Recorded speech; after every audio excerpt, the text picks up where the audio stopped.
Welcome to Realtor Trends. Hi, this is Naresh Kumar Bulshetti. I'm a real estate expert. నేను ఈరోజు channel ద్వారా open plots ఎక్కడ కొంటే తొందరగా అప్రిషియేషన్ వస్తుందనే దాని గురించి మీకు సవివరంగా మీకు తెలియజేస్తాను. గత 40 సంవత్సరాలుగా సంపద విలువ ఏ విధంగా పెరిగిందో కొన్ని ఎగ్జాంపుల్స్ చూద్దాం.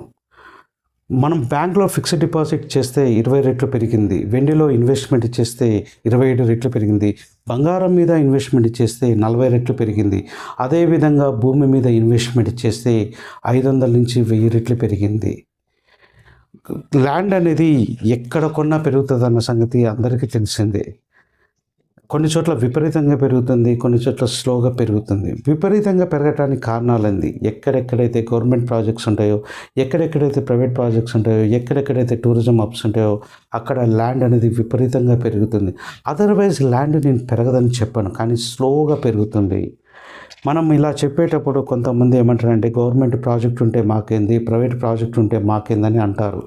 అలాంటి వారందరికీ లైవ్ ఎగ్జాంపుల్గా 2000 ఇయర్లో దిల్సుఖ్ నగర్లో గజం అనేది 2000 నుంచి 5000 మధ్యలో ఉండేది. అదేవిధంగా హైటెక్ సిటీ దగ్గర గజం అనేది 300 రూపాయల నుంచి 1000 రూపాయల మధ్యలో గజం ఉండేది. ఇప్పుడు ప్రజెంట్ 2024లో హైటెక్ సిటీ దగ్గర గజం అనేది 3.5 లక్షల నుంచి 4 లక్షల గజం ఉంటే దిల్సుఖ్ నగర్లో గజం అనేది 1,50,000 2 లక్షల మధ్యలో ఉంది. అంటే హైటెక్ సిటీ దగ్గర అన్ని రెట్లు పెరగడానికి కారణాలేంది? ఒక హైటెక్ సిటీ దగ్గర అన్ని రెట్లు పెరగడానికి కారణం ఒక ఐటీ సెజ్ రావటం వల్ల దాని చుట్టుపక్కల రూపురేఖలు మారిపోయినాయి.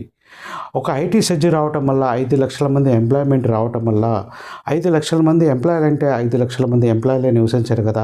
5 లక్షల మంది ఎంప్లాయీలు ఇంటూ వాళ్ళ ఫ్యామిలీస్ కూడా నివసిస్తాయి. 5 లక్షల మంది ఇంటూ 4, ఇంటికి 4 చొప్పున వేసుకున్న 5 లక్షల మంది ఇంటూ 4 వేసుకున్న 20 లక్షల మంది.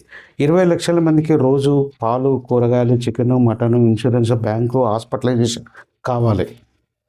అంటే డిపెండ్స్ పెరగటం వల్ల హైటెక్ సిటీస్ కాస్త గచ్చిబౌలి, తెల్లాపూర్, కుకట్పల్లి, మియాపూర్, నానక్రామగూడ ఇవన్నీ ప్రాంతాలు కూడా డెవలప్మెంట్ అయింది. ఒక సెజ్ రావటం వల్లే దాని చుట్టుపక్కల రూపురేఖలు మారిపోయినప్పుడు శ్రీశైలం హైవేలో 10 సెజ్ల కన్నా ఎక్కువగా ఉన్నాయి. దాని డెవలప్మెంట్స్, దాని సరౌండింగ్ డెవలప్మెంట్స్ గురించి మీకు నెక్స్ట్ వీడియోలో నేను సవివరంగా మీకు తెలియజేస్తాను. Thank you friends.